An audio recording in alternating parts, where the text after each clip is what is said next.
Bonjour à vous, parents et éducateurs sur le chemin pour un monde meilleur pour les enfants. Aujourd'hui, je vous parle de donner des temps d'attention, des temps de jeu aux enfants. Ça vaut dès la naissance jusqu'aux ados et ça vaut qu'on soit en famille ou bien en milieu professionnel. Alors, selon les différents auteurs, on va parler de temps de jeu, temps spécial, temps dédié, temps privilégié. Voilà, il va y avoir plusieurs appellations.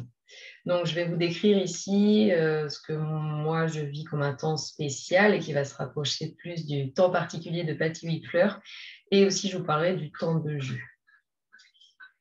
Alors, l'idée, c'est de donner un temps de pleine attention, de pleine présence à un de nos enfants à la fois ou à un des enfants dont on s'occupe. On va mettre un chrono. On peut faire à partir de 3 minutes. Voilà. Ce qui va compter, c'est de mettre un temps où on est sûr d'être pleinement disponible et pleinement présent. Donc, si on commence et que c'est difficile pour nous, eh bien, on va commencer à 3 minutes ou 5 minutes ou 7 minutes. Voilà. Petit à petit, on pourra faire plus. Si l'enfant est plus grand, et si nous, on est déjà bien habitués, ça peut être une demi-heure, ça peut être une heure, ça peut être une après-midi avec un plus grand aussi. Voilà, il n'y a pas de règle, si ce n'est celle de mettre au moins 3 minutes et de sentir ce qui est au plus juste pour nous, de quoi on est capable. Donc, pour se rendre pleinement disponible, il faut avoir été aux toilettes, il faut avoir bu, il faut avoir mangé, il faut, voilà, que nos besoins de base soient assouvis et ceux de l'enfant aussi, de préférence. Et éteindre le portable et lâcher toute idée de faire en même temps du ménage ou de se couper les ongles, quoi. On se rend pleinement disponible. Donc, on lance le chrono en disant à l'enfant, selon son âge, on va lui expliquer différemment, que c'est un temps spécial pour nous deux et que quand ça sonnera, on passera à autre chose. Donc, on peut dire, quand ça sonnera, on fera à manger, on ira faire les courses, on sortira le chien, enfin, peu importe, mais dire ce qui va se passer après. Et aussi, on peut choisir la petite musique de fin avec l'enfant. Je sais que quand il avait 2-3 ans, mon premier, il aimait bien ça, choisir la musique qui arrivait à la fin. Alors, mettre un chrono, ça permet à la fois aux parents de se dire, OK, ça dure ce temps-là. Donc, je mets ma vie, tout le reste de ma vie, entre parenthèses, sur ce temps-là. Voilà, je sais que c'est borné. Et ça permet à l'enfant aussi d'être sûr que le parent est pleinement disponible sur ce temps-là. Parce qu'en fait, sur le temps où on est avec eux, très vite, on peut aller ouvrir le livreur, répondre au téléphone, passer un bout de balai, faire manger, voilà, ou être interpellé par quelqu'un d'autre. Donc là, ça offre la sécurité à l'enfant qu'on va être pleinement disponible sur ce temps-là. Donc c'est vraiment important de le faire avec un chrono. Si vous le faisiez jusque-là sans chrono, je vous invite à le mettre, ça change tout. Ensuite, l'idée, c'est d'être pleinement présent. Donc on va pouvoir venir se concentrer sur notre cœur, sur tout l'amour qu'on ressent pour l'enfant. Ça vaut aussi pour les professionnels. Et on peut le faire, on peut aller chercher son regard. Voilà. Regarder l'enfant dans les yeux, ça aide à ressentir l'amour qu'on a pour lui. Donc, je me mets dans cette posture et je lui dis, je suis disponible pour toi. Parce que toute autre phrase qu'on va pouvoir dire va induire. Si on dit, on fait ce que tu veux, on joue à ce que tu veux, voilà, on est déjà dans l'idée de jouer, de faire. Donc, juste là, non, c'est dire, je suis disponible pour toi. Et l'enfant va disposer de ce temps-là pour ce qui s'y passe, ce qu'il voudra. Ce qu'il voudra, comme d'habitude, dans le respect de la sécurité de chacun, le respect du matériel. Évidemment, on garde le veto sur tout ça. Donc, c'est l'enfant qui va guider. Et quand je dis que ça peut se faire avec un bébé, ça veut dire qu'on va se mettre pleinement en attention du bébé et voir ce qui vient chez lui. Donc, c'est l'enfant qui va guider ce temps-là. On va faire ce qu'il souhaite, que ce soit lire, jouer au Lego, aller se promener, faire un câlin. On va juste le suivre. On est à son service, on est disponible pour lui. On est à son service, on est disponible pour lui. Alors, une petite question à se poser, c'est est-ce que c'est OK pour vous s'il y a de l'écran? Pour moi, c'est plutôt non. Dans certaines situations, avoir un partage autour de l'écran, ça peut s'avérer favorable, donc à chacun de voir. Donc, ça veut dire, qu'est-ce qu'on ne fait pas sur ce temps-là? On n'est pas en train de leur enseigner quoi que ce soit. On lâche les grosses bottes de l'enseignant qui est en nous. Il n'y a rien à lui apprendre sur ce temps-là. On lâche aussi nos grosses bottes de psychologue. On n'est pas en train d'analyser le comportement de l'enfant. Ah, il dit ça, nan. On lâche aussi, on n'est pas dans la pensée, on est vraiment le plus possible dans la présence avec lui. Et puis, on fait bien attention à ne pas en rajouter. Hein. S'il propose un jeu, on ne va pas, s'il nous propose un jeu où on est forcément, on joue le rôle du méchant, on ne va pas devenir un méchant qui fait vraiment peur, qui se met à le poursuivre et tout. Voilà, on ne va pas en rajouter. Hein. On se contente de ce qu'il nous propose là et de suivre le fil. Et parfois, il arrive que dans le fil, il tende un jeu écoute. Donc là, il y aura une vidéo sur le jeu écoute.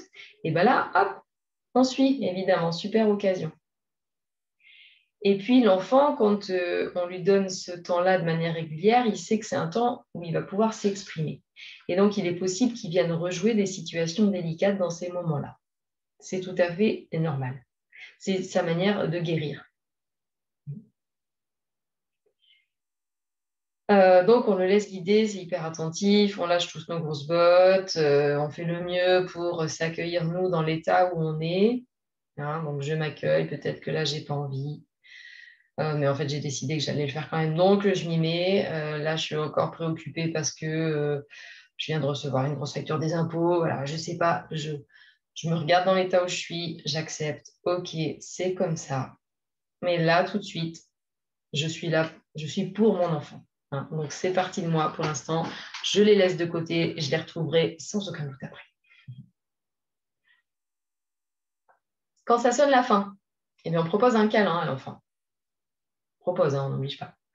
Et on lui dit quand est-ce qu'on se retrouvera. Voilà. Si on sait déjà, est-ce qu'il y aura un prochain temps demain, après-demain, ce soir. Voilà, on peut lui dire ça. C'est rassurant qu'il sache qu'il y aura un autre temps comme ça. Et important, on va le faire à tour de rôle. Voilà. Si on a plusieurs enfants, on va faire un temps spécial avec les autres enfants avant de revenir à cet enfant-là.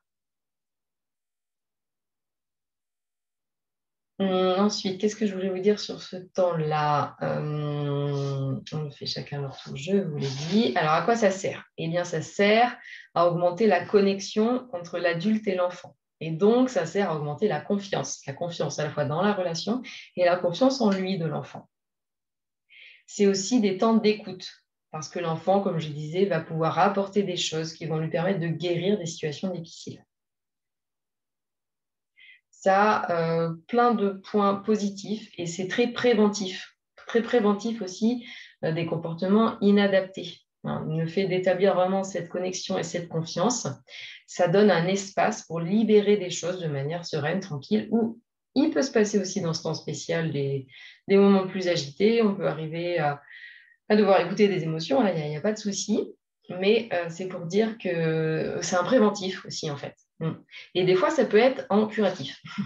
On est dans un endroit, l'enfant commence à s'échauder, je sais pas, on a une fête avec des amis, on est très pris, et bien là, on lui offre 3 minutes. Parce que ça va venir l'aider dans ce moment qui n'est pas facile pour lui, par exemple. Il y a une tension avec un autre enfant, hein, hop, on lui offre 5 minutes. Si ça vous intéresse, et j'espère que ça vous intéresse parce que c'est vraiment hyper important et ça fait vraiment du bien dans la relation, il y a 3 livres que je vous conseille. Le premier, c'est Qui veut jouer avec moi de Laurence Cohen. Il est chez Marabout, on en est pour 10 euros, je pense. C'est une pépite.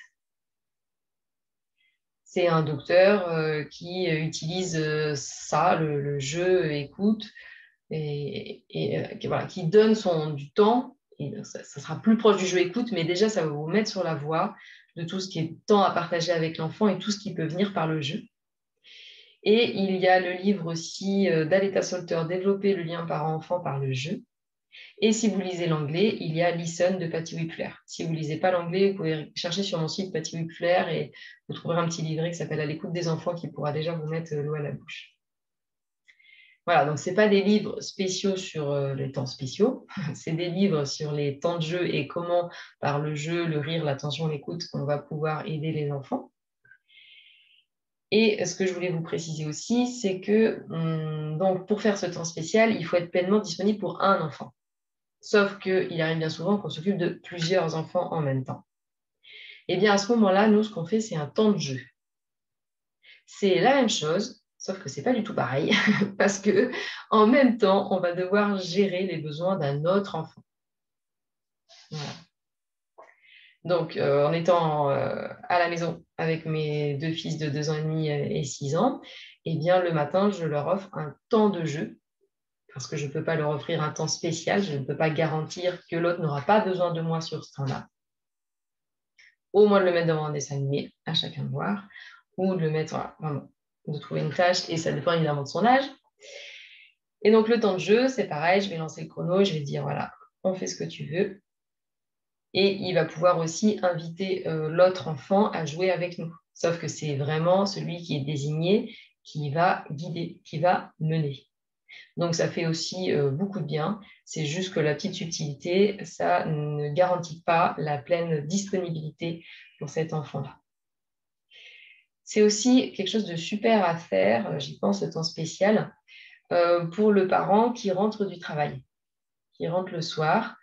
Donc, une fois qu'il s'est bien, lui, délesté de toutes ses pensées et mauvaises énergies de la journée, eh bien, c'est de dire à son enfant, voilà, hop, top chrono, c'est parti, je suis disponible pour toi, temps spécial. Et si on a plusieurs enfants, eh bien, c'est pas grave, on va prendre que 3 ou 5 minutes, mais on va les donner.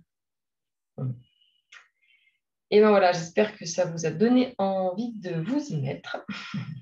Si vous avez des questions, vous pouvez me les envoyer. Donc, je ferai une autre vidéo sur le jeu écoute qui sera plus longue parce qu'il y a plein de choses à dire sur le jeu écoute. Vous pouvez vous abonner à ma chaîne YouTube pour recevoir les prochaines vidéos. Vous pouvez aussi aller sur mon site élève-toi, emilieroudier.fr pour vous abonner à ma newsletter. J'envoie presque tous les mercredis un message avec tous mes articles, dont les vidéos de la semaine et mon actualité, voilà ce que je propose. Je vous souhaite une très bonne journée et si ça vous aide ce que je raconte, vous pouvez toujours me faire un don qui permet l'existence du projet d'école que je porte où je souhaite pouvoir être bénévole.